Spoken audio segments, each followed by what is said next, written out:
Welcome back to the Deep Dive, where we take complex industry sources and distill them into actionable intelligence. And today we are tackling a big one. A really big one. We're focusing on one of the most significant wealth shifts happening right now, the massive consolidation sweeping through the financial advisory world. This is a high-stakes transformation, and the real takeaway from the sources is that advisory M&A has just fundamentally changed. How so? Well, consolidation isn't just a growth strategy for big firms anymore. For most sole practitioners and smaller RIAs, M&A has become the default succession plan. That's absolutely right. It's almost mandatory now. With an aging advisor demographic and, let's face it, constantly rising regulatory and technological burdens, firms have to either institutionalize or sell. There's no middle ground anymore. So our mission in this deep dive is to take the playbook in our sources and just demystify the actionable roadmap. Exactly. Whether you're a seller looking to monetize decades of work or, a buyer seeking that immediate inorganic growth, we're going to show you how to navigate the pitfalls. From valuation all the way to the fine print in the legal structure. Our sources really do provide those detailed steps, everything from preparing your practice for a premium to what buyers are really looking for in due diligence and the critical legal mechanisms, the risk shields, I call them, that determine the final value. Okay, so let's start with that foundation. Let's do it. So let's begin by clarifying the driving force here.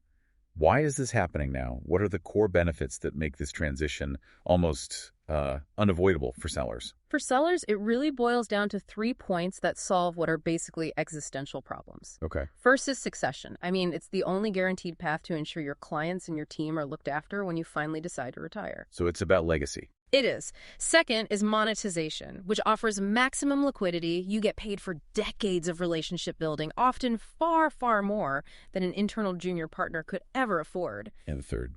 And third is capacity. This is a big one. Many senior principals, they just want to step away from the crushing administrative and compliance burden of running a business. They want to get back to what they love. Precisely. It frees them up to focus solely on client relationships, dropping that CEO hat for good. That freedom is incredibly appealing. So if sellers are solving a retirement problem, what makes M&A such an irresistible engine for the buyer? For the buyer, it's all about speed and, frankly, talent arbitrage. Inorganic growth. Powerful inorganic growth. You gain immediate scale and cash flow that would take, years, maybe even decades to build organically. And you get the people. You instantly acquire high-quality talent pools and gain market entry speed into new regions or new client niches. Now, the sources outline 3 common transition models. Just for clarity, which one are we focusing on today? Right, so we need to distinguish between an internal succession, selling to a junior partner. Person already in the firm. Exactly. Then there's an external sale to an unrelated third party, like a big consolidator or another RIA. And finally, a merger, where 2 comparable firms join forces. And our focus is? Our playbook is all about the external sale. That's where you see the highest valuations, the most complex transactions, and honestly, the most risk. Okay, let's pivot to that playbook. If you're a seller, where do you even begin? You begin by understanding that the market is it's ruthless. It rewards operational excellence, and it really penalizes inefficiency. And this is where preparation turns directly into profit. The sources are so clear on this. A practice that prepares proactively can command a 20 to 30% higher valuation. It's a huge number, and it cuts the due diligence timeline by months. That premium is the reward for shifting your mindset, isn't it? From running a profitable lifestyle business to building a ready-to-sell institutional asset, it's a completely different frame of mind. So what's the first step in that shift? The first, absolutely non-negotiable step is defining your primary objective. What is your why? Is it pure monetization and you're heading straight to the beach? Or is it increased capacity and scale while you stay involved? Or is it about protecting the succession and legacy? That why dictates your entire strategy.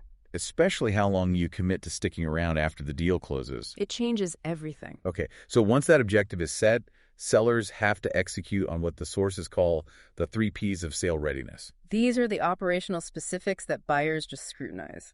So let me ask you, how hard is it for a, say, 60-year-old sole practitioner who's run the business their way for 25 years to suddenly hit these metrics? It's the biggest challenge, honestly, because it requires abandoning old habits. The first P is predictability of revenue. Meaning? Buyers want to know that revenue will stick around. So recurring fees, they have to ideally exceed 85%. AUM fees are favored way over transactional commissions. But you might have to restructure client agreements before you even go to market. You often do. And the second P, Portability of clients. this is a deal breaker. Client contracts have to be legally assignable, and critically, all client data must be in a single, clean CRM database. So no scattered spreadsheets and sticky notes. If the data is a mess, it just signals massive operational weakness and, to a buyer, a huge client retention risk. And the final P addresses the buyer's biggest fear, key person risk. That's professionalization of operations. You have to document all your standard operating procedures, SOPs. How you prep for meetings, how you do billing, how reports get generated. All of it. The goal is to prove the business can run successfully even if the founder is suddenly, hit by a bus. No documentation means the firm's value is locked inside the principal's head. Okay, let's talk price. Valuation seems to have two parts, the science and the art. It does. The science uses methods like discounted cash flow or DCF analysis. Which is forward-looking. Right, projecting future cash flow. And the market-based approach, which is just comparing your firm to recent similar sales. And then there's the shorthand, the key comparative multiples. This is what everyone talks about. For stable firms, the multiple of recurring revenue, or ARR, is common, usually 2.5x to 4.0x. And for others, it's a multiple of AUM, assets under management. Typically 1.0% to 2.5% of AUM. But for the bigger, more scaled firms, we always hear about the adjusted EBITDA multiple, often 8x to 12x.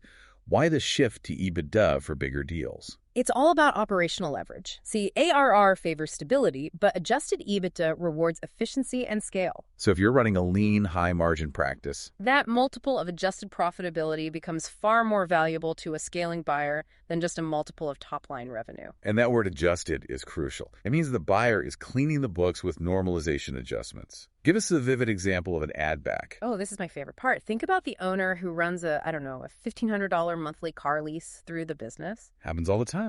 Or pays for their entire family's health insurance, or charges a 5-figure annual golf club membership to the firm. These are all personal expenses. And the buyer says, I don't care about your golf club. That's not an expense I will inherit, so we are adding that money back into the profit number. It's about finding the true profitability. Exactly, before the owner's personal perks. So what are the intangible drivers? What gets a seller to the absolute high end of that 4x multiple range? It's all about eliminating future risk for the buyer.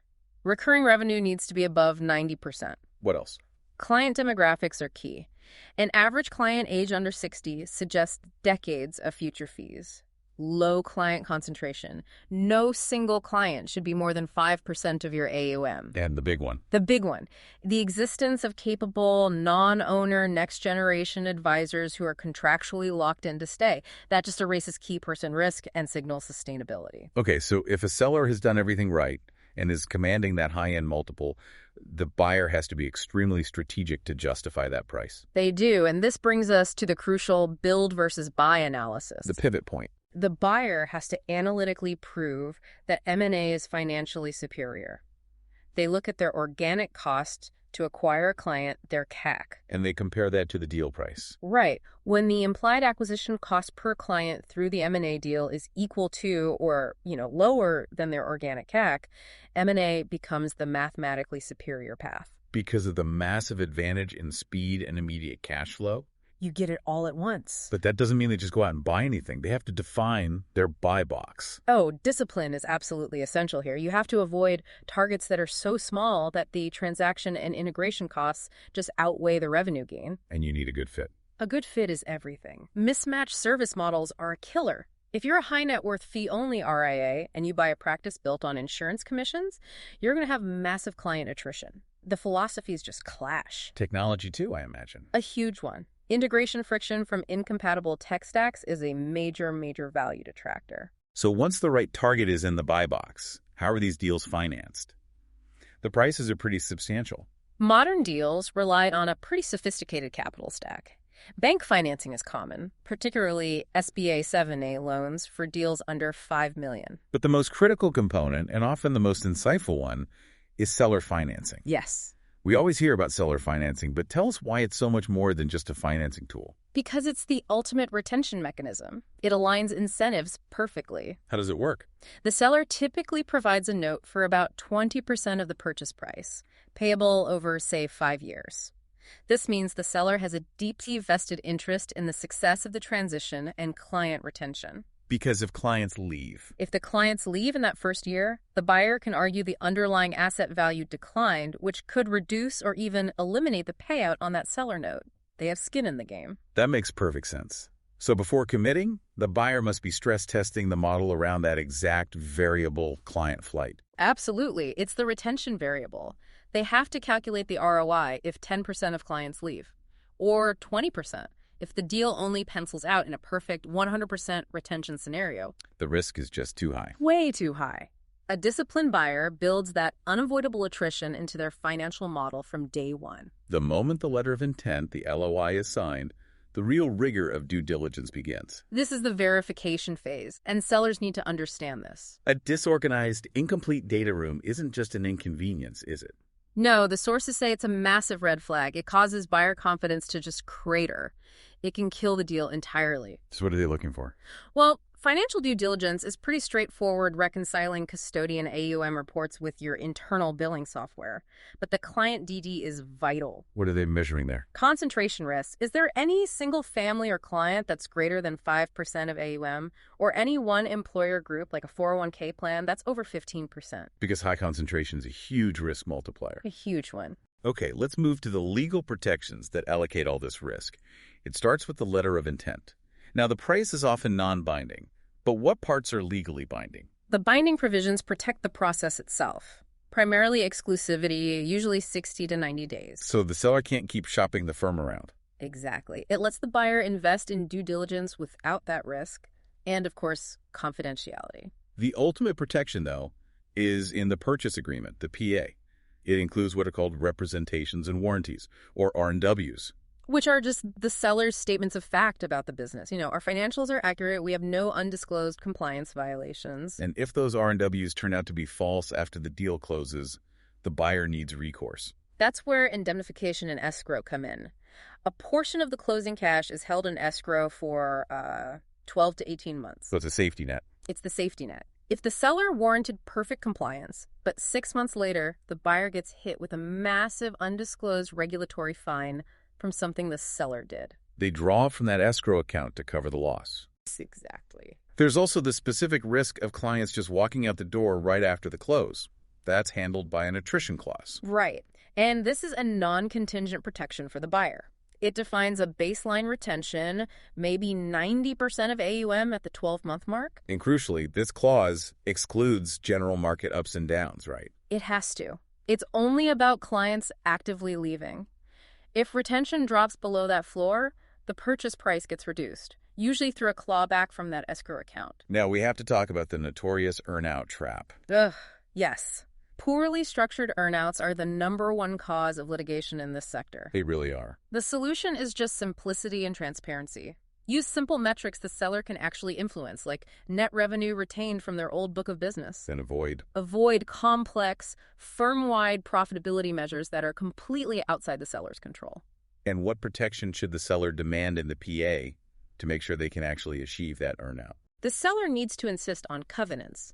These are clauses that obligate the buyer to maintain the status quo of client-facing services for at least 6 to 12 months. So the buyer can't just come in, change everything, and then claim the client's left for other reasons. It prevents them from sabotaging the seller's ability to hit their earnout targets. Finally, let's look at the power of the non-solicitation agreement, the NSA, which is backed by a really severe damage clause. This is the ultimate deterrent. It really is. How does it work? In standard contract law, the buyer would have to prove the seller actively solicited the client away. The damage clause flips the script. It says if the seller simply accepts or services a client from the sold practice during the non-solicitation period, They have to pay a penalty. a huge one, often 3 to 4 times the client's trailing 12-month revenue, That high multiplier removes the buyer's burden of proof and makes it an immediate, painful financial disincentive for the seller to even think about it. All the legal structures in the world won't matter if the clients just walk away. Not at all. Client retention is the single ultimate measure of success, which makes communication absolutely critical. And this brings up the famous client communication dilemma. Yeah. When do you tell them? It's a tough one.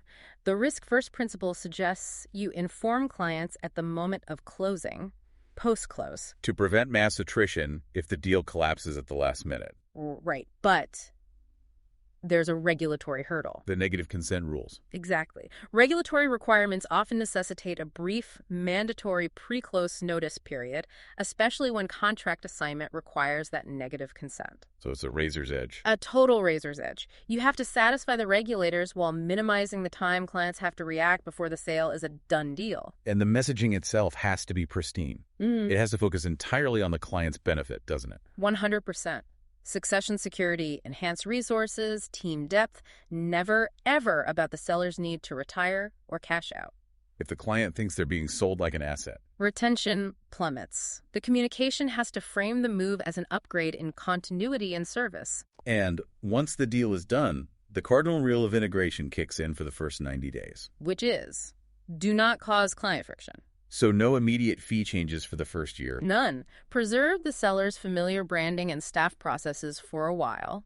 Any significant tech migration has to happen completely behind the scenes. A gradual, low-impact rollout. The client should barely notice.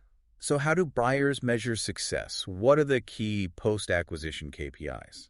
The AUM retained percentage at 6, 12, and 24 months is the big one. It's the most important metric.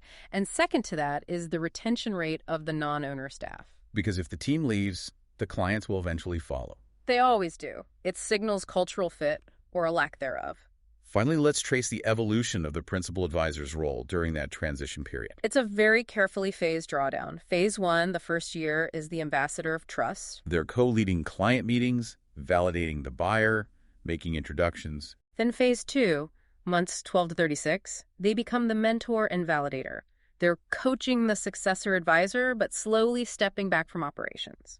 And it's important to note, if the transition is short, say 6 to 12 months, the seller usually isn't paid a separate salary, are they? No, they're not. Their transition compensation is baked into the total purchase price. It reinforces that retention incentive right to the very end. So what does this all mean for you, the advisor listening to this?